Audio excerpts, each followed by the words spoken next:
Hello friends, my name's TheRealEmile and welcome back to some more Forza Top Gear laps.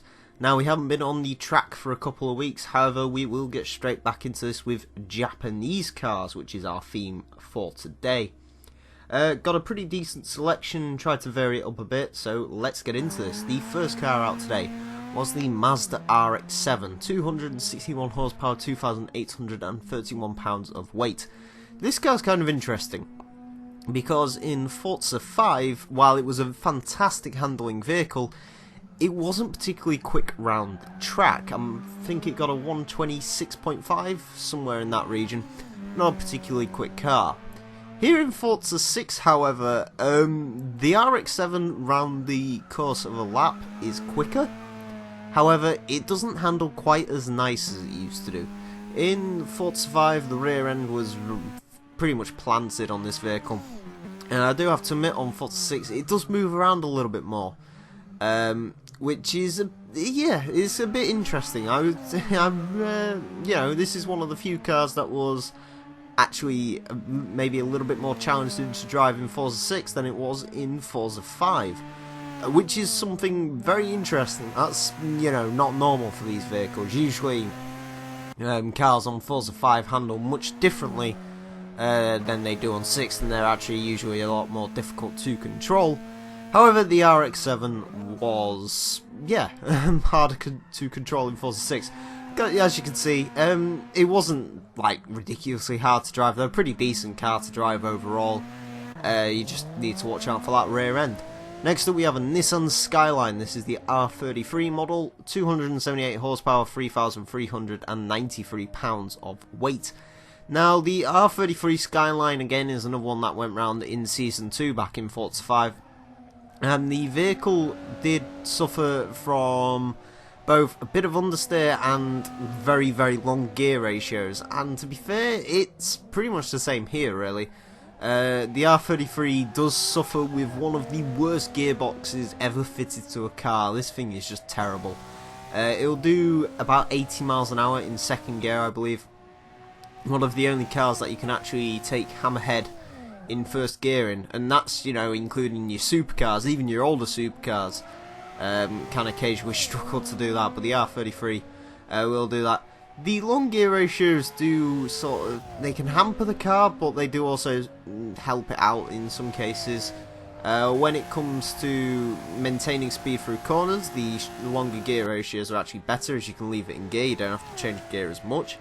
So you basically, you'll never choke the gearbox, well as when it comes to straights and stuff, it does hamper you. You really feel like you need another gear. And so the R33 though, overall, other than that, is a pretty decent car. Next up we got a Mitsubishi GTO, 320 horsepower, 3,704 pounds. I didn't actually realise this thing weighed nearly as much as it did. So for those of you who don't know, the Mitsubishi GTO, not this particular model, the sort of one after this, is my favourite Japanese car, JDM car if you will. I don't know, I just really like it. And I was kind of hoping the Mitsubishi GTO would put in a good lap. However, this isn't a particularly nice vehicle to drive. The first issue is the weight. This thing does feel very, very heavy. It almost feels like a Forza 5 car in the way it drives. Which is a little bit interesting. The other problem is the suspension is quite soft.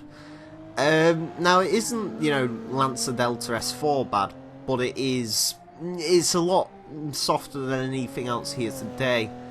And then finally, it just hasn't got a great amount of straight line speed. It is the most powerful car here today, but it is also the heaviest by quite a long way, actually. So the GTO wasn't the best car to drive around here, I'm going to be honest. I do still like this car. However, out of all the vehicles here today, this is probably the worst one to drive. I think that's an accurate explanation of it. But a bit of a disappointment from the GTO. Next up, Mitsubishi Lancer Evo 10, 305 horsepower, 3,395 pounds, sorry. Now, for those of you who caught it on Monday, I did a review of the 2015 Subaru Impreza, and I was kind of curious to see how the Evo would compare to the Impreza. And I've got to say, first thing you notice is the Evo is a nice car to drive overall.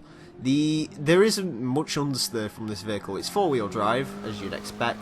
However, there really isn't any understeer from this thing. It's really well behaved. And the other nice thing with this vehicle is it has an incredibly fast gearbox. It's a flappy paddle. Now, admittedly, if I was driving this vehicle on the road, I would hate it. However, you know, for a track like this, flappy paddle is the way to go, and the gearbox is extremely responsive on this vehicle. Yeah, the Evo 10 was really, really nice to drive.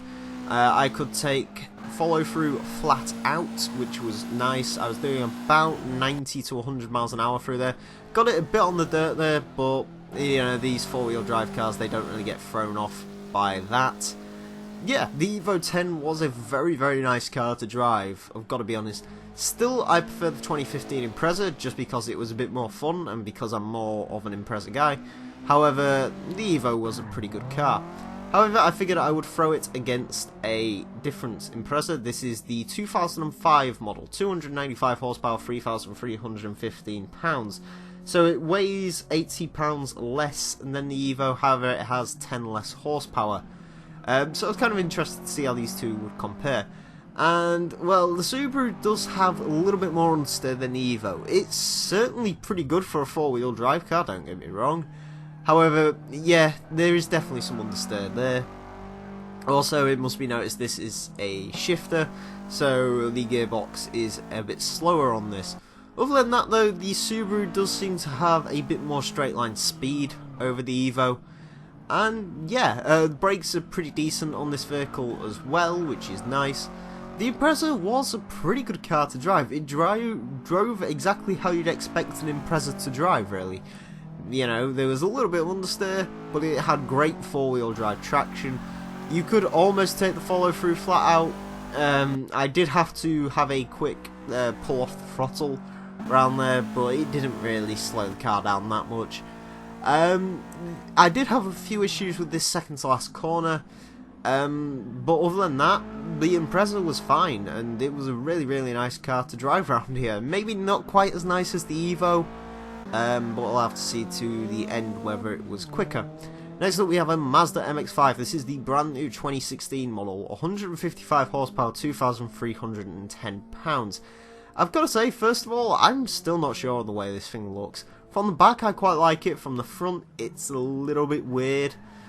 Yeah, I'm not sure on the MX5. What I am sure of though is this is a cracking little car to drive. This really is a good fun little car to drive.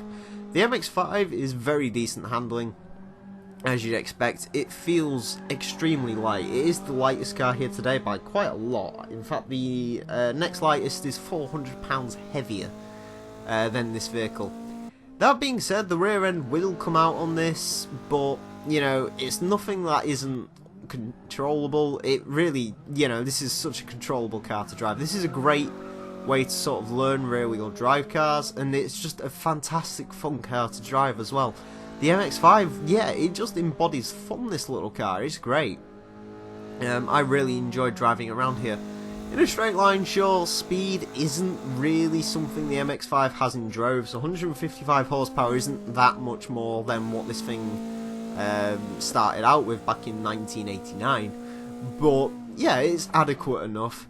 And the MX-5 was pretty decent to drive. I enjoyed it. It has nice direct steering as well, which is good. That means, you know, you can turn into these corners and stuff. You get a bit of slide on around the last corner, but other than that, cross the line for the MX-5. Next up, I thought I would compare it to another fun little car. This is the Toyota GT86, 197 horsepower, 2,734 pounds. Second lightest thing here today, however, second least powerful thing here today. The GT86 follows a similar design philosophy of the MX-5. This car is built purely for fun. However, this really wants to get its rear end out. That's sort of what the GT86 is for. It's supposed to be a good cheap little drift car. And as you can see, all this thing wanted to do was slide. It was a cracking bit of fun, the GT86. This is a great little piece of kit. It doesn't even cost that much as well.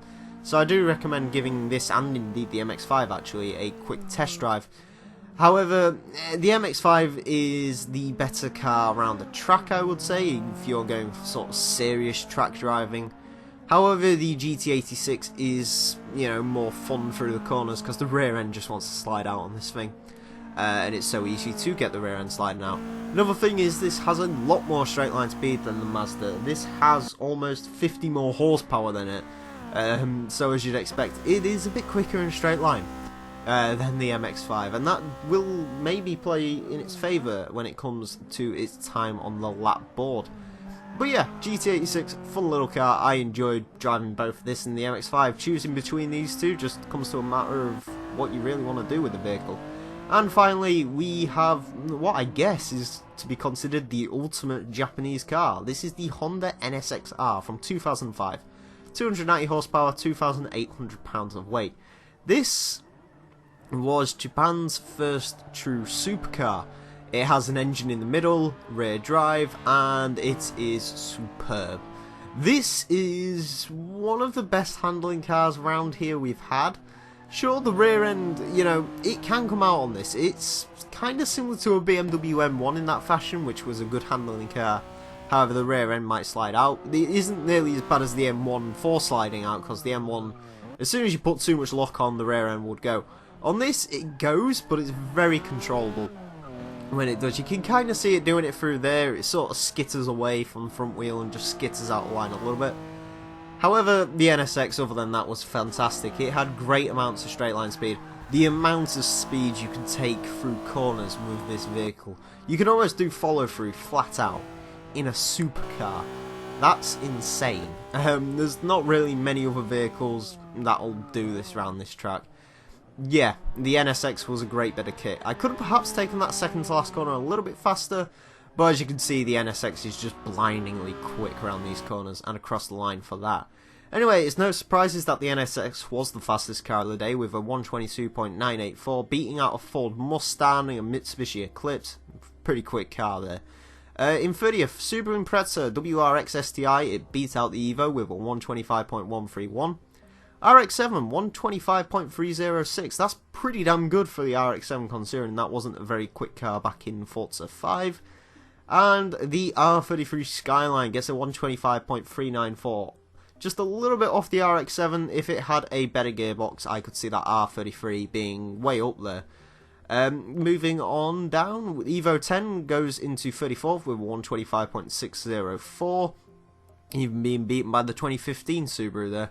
Mitsubishi GTO 127.565. Yes, unfortunately the GTO was quite slow. It is only a tenth of a second faster than a Ford Focus ST. Yeah, not the best car around here. And finally, the GT86 goes into 44th with a 128.904, and the MX5 a 129.374. Yeah, the GT86 was faster overall, but both of those cars are excellent fun to drive. Anyway friends, I want to thank you all very much for watching. As far as themes for next time, I'm not too sure. You can recommend them down below, but if we don't get any suggestions, I'm thinking British cars might be a good idea. So yeah, anyway, I want to thank you all very much for watching. My name's been TheRealEmile. Until next time, farewell.